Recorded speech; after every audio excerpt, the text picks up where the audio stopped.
Hey guys, welcome back to the channel. We have a very cool night vision scope to test and review today. Looking forward to it. This was sent to me by Oneleaf for review, and let's go ahead and get into it. Here's what comes in the box with the Oneleaf AI Commander NV40 with 4K recording. I will get to the ins and outs of this scope here in a minute. It does come with a manual, actually a really nice manual that is fully in English, which I appreciate. There's actually a battery that's already pre-installed in this, as well as a battery that's installed in this. Comes with several O-ring packages, tools that you're gonna need, charging cables, battery charger. Comes with a set of rings to mount it to your rifle. It is set up with optional side mounting, which I'll get to in a minute. Different eye cups for the ocular lens. A 65mm battery turret cap versus a 50mm, so it comes with both. And this as well. So this scope works during the night or during the day, and it has 3 light settings, one for daytime, one for nighttime, and one for kind of a middle ground. And so if it's completely dark, you simply take this sunshade completely off to the side to let as much light come in as possible. It's kind of that middle ground, and you can put this on to help you out. And then this thing is a sunshade you screw on here. And this would be for the absolute brightest part of the day. These eye cups simply screw on, just like that. These help, of course, as well, to, take out some glare, some sunlight, and to get the best picture to your eye. And they have 2 different ones at different lengths. Now these turrets look like turrets, but they're really not. This is simply a battery compartment. Battery goes in there with the plus side down, and you screw this on. This simply is a charging area. You can charge it with a Type-C USB cable that came with it. Also has a micro HD, which you can plug up to your computer. This is a micro SD card slot, which it came with one, and it was 64 gigs. Because it can record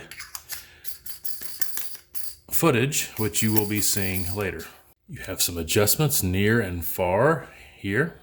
Also, your fast focus eyepiece. Now this right here is a rangefinder. It obviously is attached on this point right here that you could also put the flashlight onto if you'd like. Now some models do not come with this, but this particular model does. It does add a little bit of cost to it, but it's still a really good price overall. These rings that it comes with, on the top, they have kind of a small Picatinny rail, so you can mount a flashlight on there as well.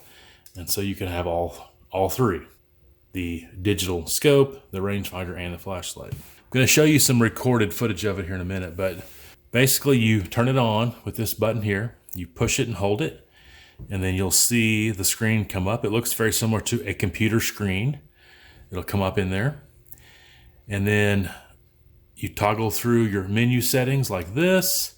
This is kind of your enter button by pushing it. You can start to record here and toggle through other settings as well. The objective focusing that I showed earlier will achieve a clear display of the observed object at different distances on the screen. Rotate clockwise to observe near objects, and rotate counterclockwise to observe distant objects.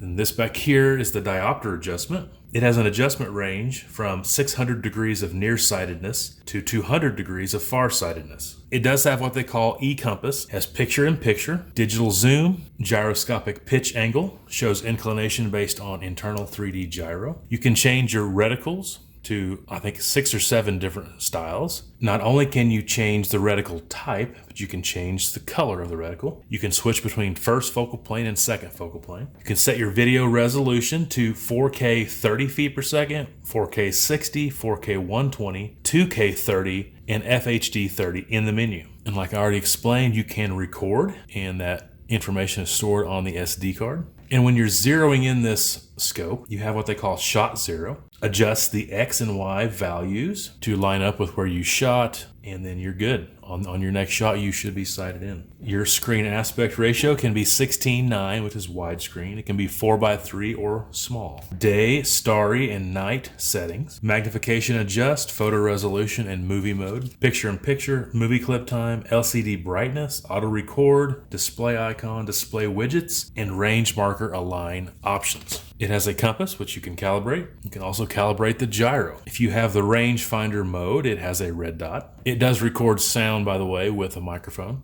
And then a whole bunch of other settings, including metering, exposure, ISO sensitivity, brightness, contrast, saturation, button backlight, data format, clock setting, etc. On your micro SD card, you need to use one with a speed above class 10, and it can be anywhere between 64 gigs and 256 gigs. Let's get this thing mounted on a rifle and see what it looks like.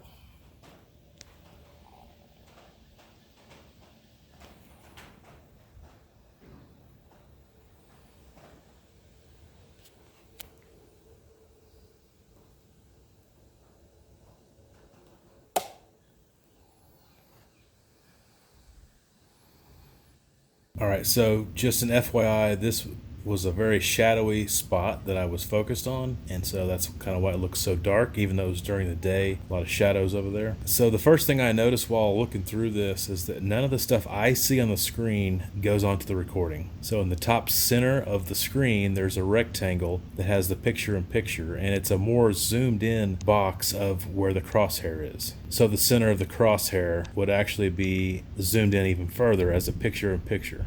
When you hear me clicking, I'm using the rangefinder, and that apparently doesn't appear in the recording either, even though it did appear on the screen. And there's several other features that just do not get recorded for whatever reason. But it's, but you can see them in live action. When I first started out with this night vision, I didn't have the light on, but there were some street lights and stuff, so you could kind of see. When I went behind my house and I was looking back into the darkness, I couldn't see much of anything. But you're going to see me here go through all the settings of the flashlight, and it actually worked really good. I was impressed with the night vision part of this.